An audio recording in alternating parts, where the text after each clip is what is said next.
मिल जाएगी, मेरे बच्चे अच्छे से रह रहे हैं, सुरक्षित हैं, मैं जिंदा हूँ, इससे बढ़ के और क्या कर सकते हैं। पाकिस्तान बोल सकते हैं ना पहला पति? नहीं, एक्स पति बोल सकते हैं, मेरा पहला पति। अब इस जाहिल पे हंसे नहीं तो क्या करें। मतलब जाहिलियत की इंतहा कर दी इसने। दो बात इसने की है। एक तो वहाँ की सरकार की, मतलब कि वहाँ वो बच्चों का मुस्तकबिल बना रही है। मतलब अगर वहाँ पे इसको नागरिकता नहीं भी मिलती है तो बच्चे उसके महफूज हैं और यहाँ पे जो है बच्चों का मुस्तकबिल है। मतलब कि भारत की बात कर रही हूँ मैं। इस तरह की जहलों वाली तो वो बात करती है। मतलब अपने आप को वो बनती बहुत पढ़ी लिखी है, लेकिन महाजाहिल औरत है और एक महाजाहिल माँ है। मतलब ये कहने की कोशिश कर रही है कि इस तरह इलीगल घुस कर जो वो भारत में बैठ गई है, वो बच्चों का मुस्तकबिल बना रही है। अगर उसे नागरिकता नहीं भी मिलती है तो क्या हो गया, मतलब क्या हो गया।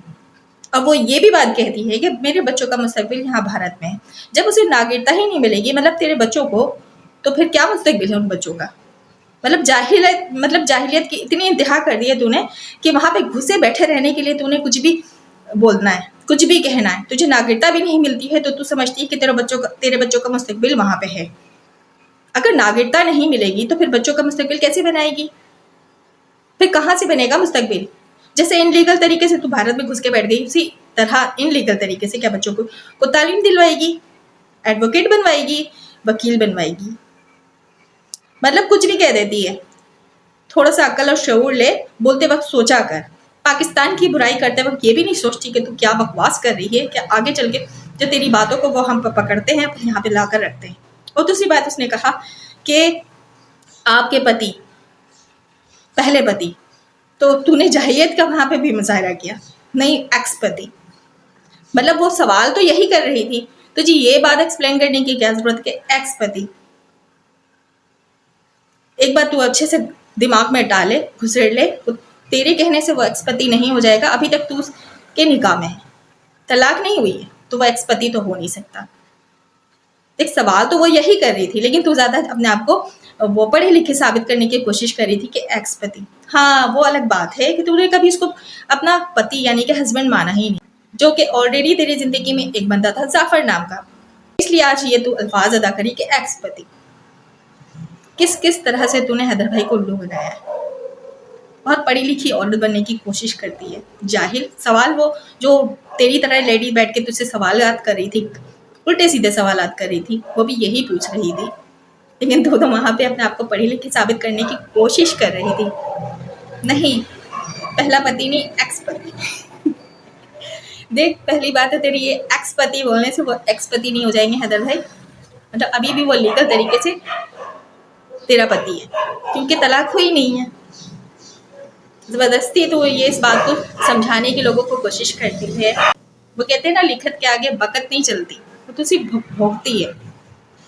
बस तुझे चाहिए इसी तरह के जर्नलिस्ट जो तुझे बैठा लेते हैं, खुद भी बैठ जाते हैं सच सवर कर और फजूल सवालात करते हैं, सिर्फ पाकिस्तान के खिलाफ और इस्लाम के खिलाफ ही बात करते हैं। सवालात फिर सचिन भोग रहा है, चलो भगा देगा कोई ना कोई इसको। वो लाजूते ही खाता है दिन रात सबसे। चला जा।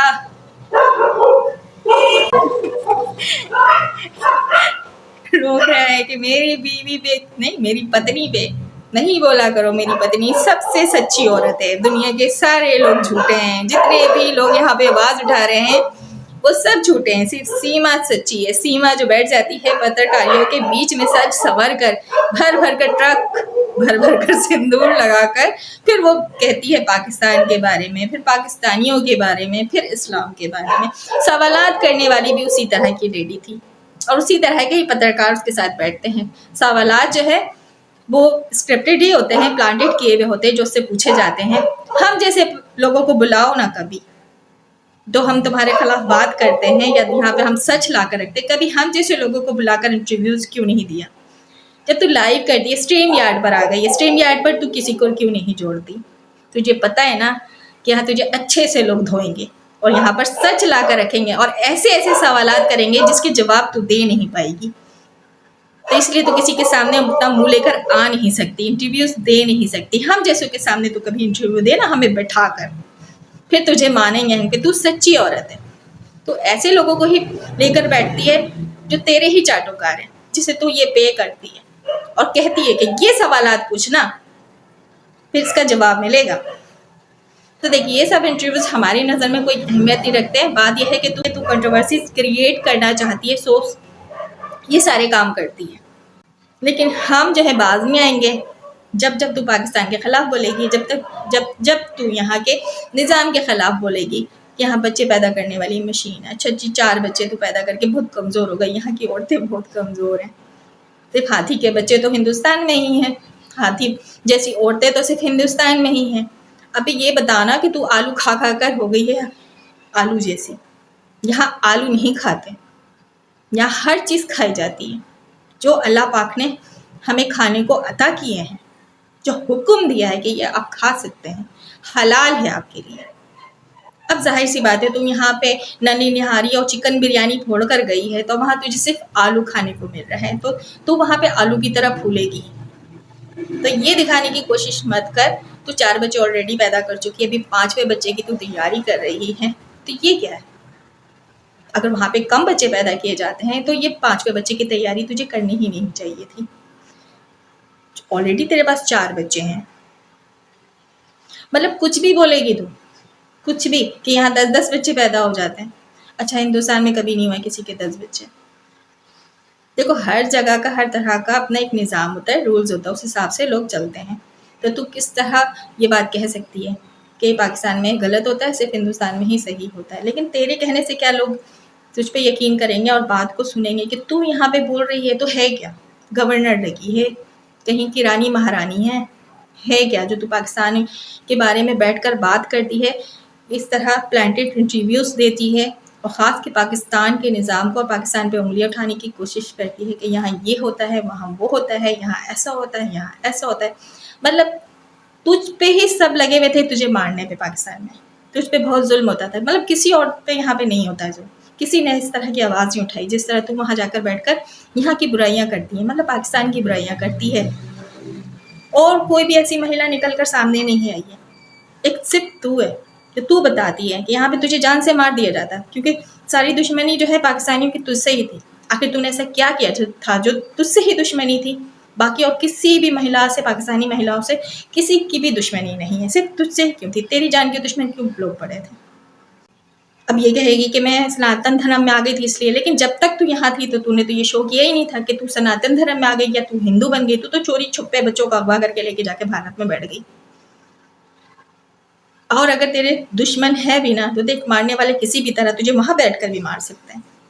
तू जिस जहाँ बैठी भी ना, वहां पे रहते हुए लोग तुझे मार सकते हैं, लेकिन नहीं, इतना घटिया काम नहीं कर सकते हम सच पे आवाज़ उठा रहे हैं, सच की लड़ाई लड़ रहे हैं और सच की लड़ाई लड़ के ही बच्चों को वापस पाकिस्तान लेकर आएंगे। हम तेरी जान लेकर अपने हाथों को गंदा करना नहीं चाहते। बहुत से ऐसे तरीके, बहुत से ऐसे लोग हैं जो एक इशारे पे हैदर भाई के तो जहाँ बैठी है ना वहाँ से खदेड़ के निकाल देंगे। लेकिन हम लीगल तरीके से केस लड़ रहे हैं, हम नहीं कुछ गलत करना चाहते। तू तो चाहती है, तू यही चाहती है कि सब आपस में लड़ जाएं, गलत तरीके से काम करें, फिर तुझे मौका मिले और वहाँ के कानून को मौका मिले और अदालत को मौका मिले। तो हम इतने बेवकूफ़ नहीं हैं कि तू उकसाएगी और हम तेरे उकसाने में आ जाएंगे। तू सबको लड़वाने की कोशिश करती है और हम तेरी बातों पे आकर सब लड़ेंगे, ऐसा नहीं है। तू आलू खाती है, हम खाना खाते हैं, तो हमें अकल है। ये फजूल की बातें रिव्यूज़ में करना छोड़ दे। और इन्हीं सब बातों की वजह से तू आज ट्रोल होती, तुझे लोग गालियाँ देते, फिर तू कहती है कि पाकिस्तानी हमें गालियाँ देते हैं, मुस्लिम हमें गालियाँ देते हैं, मुस्लिम हमें मुझे ऐसा बोलते हैं क्योंकि तू सनातन धर्म में आ गया। फिर भाई, सनातन धर्म का भी तो तूने मजाक बना कर रख दिया। जो रियल सनातनी होंगे ना वो कभी तुझे कबूल नहीं करेंगे।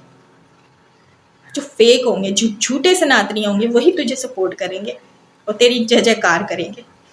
और हम जैसे मुस्लिम तो कभी भी नहीं तेरी बात सुनेंगे और कभी भी तुझे इस बात के लिए नहीं बख्शेंगे कि तू जब बोल फजूल और हम तुझे जाने दें। ऐसा हो नहीं सकता। पाकिस्तान में क्या होता है, क्या नहीं होता है, ये तू बताएगी उन लोगों को, क्योंकि वो लोग शो नहीं रखते हैं, वो लोग सोशल मीडिया यूज़ नहीं करते, उन्हें पता नहीं है कि पाकिस्तान में होता क्या है। तू बताएगी तो यकीन करेंगे। अच्छा जी, पाकिस्तान में ऐसा होता है क्या? इनलीगल तरीके से घुस के बैठ गई है, पाकिस्तान को बदनाम करके, इस्लाम को बदनाम करके टीआरपी हासिल करने की कोशिश कर रही है। और तुझे बहुत अच्छे से पता था कि इस तरह तू पाकिस्तान और इस्लाम पे तू बोलेगी तो तुझे वहाँ पे बैठाया जाएगा, तुझे सर पे बैठाया जाएगा, तुझे टीआरपी मिलेगी, सोशल मीडिया पे तू मशहूर हो जाएगी, फेमस हो जाएगी, क्योंकि वहाँ यही चलता है। तूने ये पॉइंट पकड़ कर कंट्रोवर्सी स्टार्ट की, सो उस पर तू कामयाब हो गई, लेकिन हम तुझे कामयाब होने नहीं देंगे। तेरा पैर पकड़कर हम नीचे घसीटते रहेंगे। तू जो हवा में उड़ रही है ना, मैं उड़ी उड़ी जावा, तुझे उड़ने हम देंगे नहीं। तो जितनी भी कोशिश कर ले, 101% हैदर भाई आएंगे भारत और अपने बच्चे ले जाएंगे। जितने भी हाथ पैर मारना है मार ले। बात यह है कि ये सच की लड़ाई है, इंसानियत की लड़ाई है, इसमें रुकावटें तो आएंगी ही, लोग रोकेंगे तो ही, रास्ते में पत्थर तो आएंगे ही। इन सब को हटाते हुए हमें आगे बढ़ना है। आप सब हमारा साथ दें जो सीमा के खिलाफ है, तो यकीनन हमें कामयाबी एक ना एक दिन मिलेगी। आई होप कि आज की बात, आज की वीडियो आप सबको अच्छी लगी होगी। अपनी राय कमेंट्स बॉक्स में दीजिएगा। अपना ढेर सारा ख्याल रखिए। अल्लाह हाफिज़।